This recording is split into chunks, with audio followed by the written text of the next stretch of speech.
Be me, mid-20s. Work at a mid-sized tech company. Open floor plan, the usual misery. Notice a girl named Wren about 2 weeks in. Not because she does anything dramatic.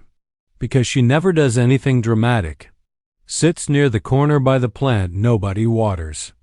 Always a notebook open, always a pen in hand. Writes things down like the thoughts might escape if she stops. People barely notice her. She does not seem to mind. Does her work, does it well, leaves at exactly 5. No lingering, no chatting, no performative laughter. People assume she is shy. Shy people want to vanish. Wren does not want to vanish. She just does not want to perform. First real interaction is an accident. Big project review, whole team in the conference room. I am presenting slides I barely slept to finish. Make a small error on the budget breakdown. Derek, the guy who has an opinion on everything, starts to lean forward. Mouth opening, ready to pounce. Wren raises one finger, just one. Says quietly the Q3 figure is pulling from last year's sheet. Everyone looks at her.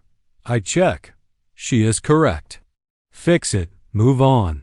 Feel my ears go red. After the meeting I go to her desk. She has headphones on but one ear is free. I say thank you, you saved me back there. Wren looks up like I knocked on a door she was not expecting. Says flatly, I did not save you. Pauses. I stopped Derek from talking. That was for everyone. Then she puts the headphone back on. I stand there for a second, then laugh. Not because it was a joke, because it was absolutely true. Wren catches it, almost smiles. Almost. Decide not to overdo it. Do not become the guy who hangs around her desk like a lost dog. Instead, I keep interactions small and honest. Good morning, that means just that. Quick question about a shared tool. One sentence observation, nothing demanding a response. One morning I bring 2 coffees. Set one near her notebook without saying anything. Walk to my desk. 2 minutes later, my phone buzzes. Wren, is this a strategy? Me, is it working? Wren, I have the coffee, so yes. I smile at my screen like an idiot. Next day, she's already at the elevator when I get there. She does not say anything. Neither do I. We just stand there. It is not awkward. That is the strange part. Coworker passes and whispers to me later, Dude, she never waits for anyone. I say she's a person, not a puzzle. He nods like I said something profound. I did not. Lunchtime about 3 weeks in. I am sitting alone, reading something on my phone. Wren walks past with her lunch, slows down. Says, do you mind? Gestures at the empty seat. I say go for it. She sits. It takes me a moment to register what just happened. Introvert sitting next to you at lunch willingly. That is not nothing. That is everything. Find out Wren has opinions by accident. I am complaining to my coworker Marcus about a documentary I tried to watch. Say it felt like a lecture with a budget. Wren, eating quietly nearby, looks up, says, which one? I tell her. She makes a face. Says the director thinks discomfort equals depth. I laugh. Say I thought I just had bad taste. Wren says you have taste, that is different. She goes back to eating. I stare at my sandwich for a moment. Processing. Next day I mention a book I have been stuck on. Wren asks what page I stopped at. I tell her page 40. She nods slowly like a doctor reading results. Says that author takes 60 pages to say what they could say in 10. Push through to 80, it shifts. I do. She is right. We start a thing. I tell her what I am reading. She tells me what she thinks of it without me asking. Sometimes she slides a recommendation across the table. No explanation, no ceremony. Just here, try this. I start leaving sticky notes in the books when I finish them. Mark the parts that made me stop and reread. Wren picks them up without saying anything, but the next day she will reference one. Just one, small like a signal. Find out Wren is quiet until something matters. Then she is not quiet at all. Big meeting, quarterly review. Derek presents a dashboard nobody built with him. Except Wren built it. I can see her sitting very still. Pen not moving. Derek is halfway through explaining the logic. Wren unmutes. Says, a small correction. Neutral voice, completely level. That model was built from my scripts.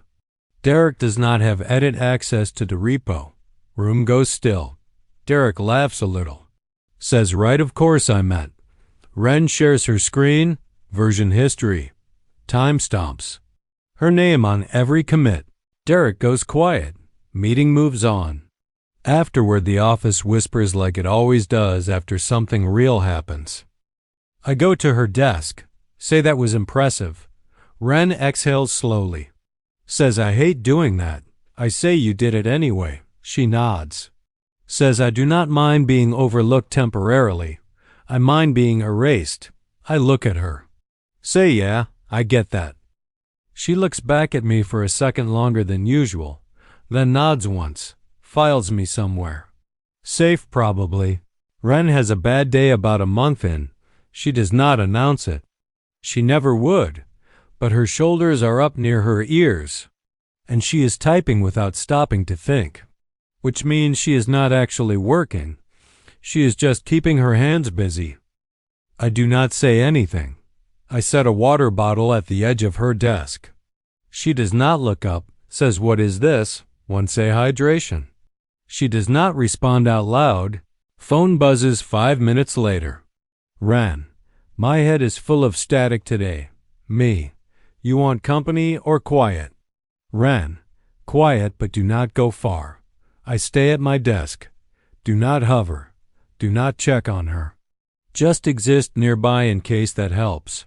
Apparently it does. When the office empties out, she says, will you walk with me for a minute? We go outside. She keeps her arms folded. Does not say anything for half a block. Then she says, I am not good with groups. I say that is fine. She says people take it personally. I say some people take everything personally. She almost laughs. Says quietly, you do not push. I shrug. Say I like people how they actually are. She looks at me. Looks away. Says do not say things like that. I ask why. She says very quietly, because I will take it seriously. And I am not used to things I take seriously being true. My chest does something complicated. Realize Wren likes me the week the new contractor starts. Contractor is friendly, confident, thinks I am hilarious. Laughs at everything, touches my arm once when making a point. Standard stuff. Wren watches this from her desk like she is observing a nature documentary. Face totally neutral. Later, I go to refill my water. Wren is in the kitchen. Does not look at me. Says she seems comfortable with personal space. I say what? Wren says the contractor. Says it like a report. I say, is this you being jealous? She says no. It is me being accurate. I say those are not mutually exclusive. She stirs her tea. Says fine. I do not like how she looks at you like you owe her something. I step a little closer. Say I do not owe her anything. Wren looks up. Says good. Then looks back at her mug. But she does not leave the kitchen. I say hey. She looks up again. I say you know I am not available to just anyone. Wren processes this. Long pause. Says okay. Then takes her tea and goes back to her desk. 2 days later, she sends me an article about a bookstore event Saturday. No message, just the link. I reply, is this an invitation? Wren, it is information. Wren, do what you want with it. I reply, I want to go with you. Long pause. Wren, okay, we go. Bookstore is warm and smells like paper. Wren moves through shelves slowly.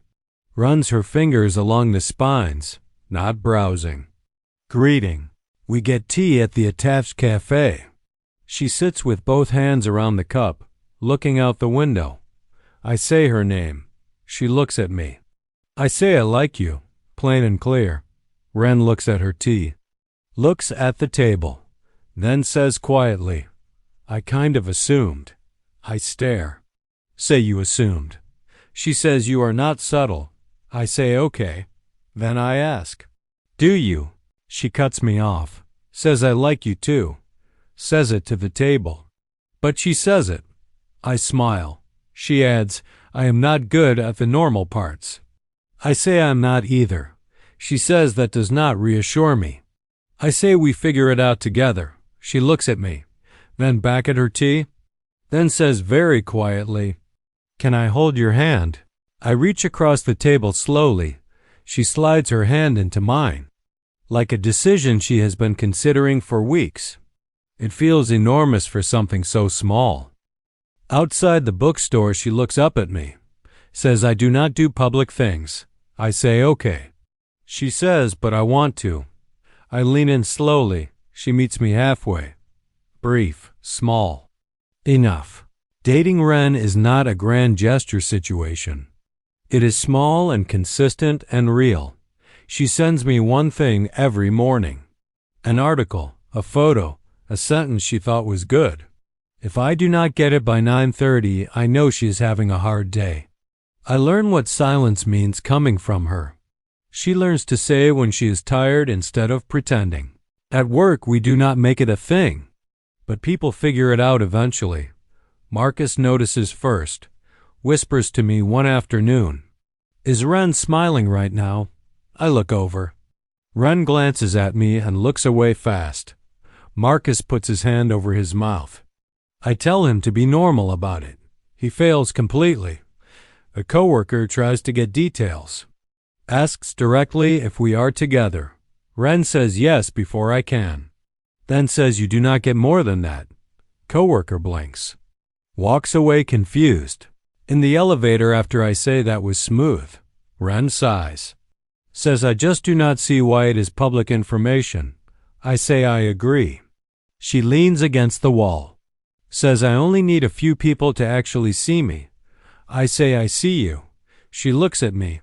Says I know. Says that is why this works. Elevator doors open. She walks out first. But she reaches back. Takes my hand for exactly 3 seconds in the hallway. Then lets go. Marcus sees it. Makes it sound like he witnessed a historical event. I throw a pen at him. Weeks pass. Wren rests her head on my shoulder when she is tired now. Does not pretend she is not tired anymore. Brings me tea without asking when I have been at my desk too long. Knows which kind. People at work slowly stop trying to understand us, which is fine. We were not built for them to understand. One evening we are leaving late, building nearly empty. She stops at the door and looks at me. Says I did not think this would happen. I say what? She says this. Gestures vaguely between us. Says I had decided people like you go for people louder than me. I look at her. Say people like me were waiting for someone like you. She absorbs this, looks away, says stop. I say why. She says because I am going to believe you. She says it like a warning. I say good. We walk out into the cold. She does not take my hand right away, but she walks close enough that our arms press together. And after half a block she finds it. My dream was never the loud version. I did not know that until Wren, steady, sharp, real, choosing me in the smallest ways, which turn out to be the biggest ones.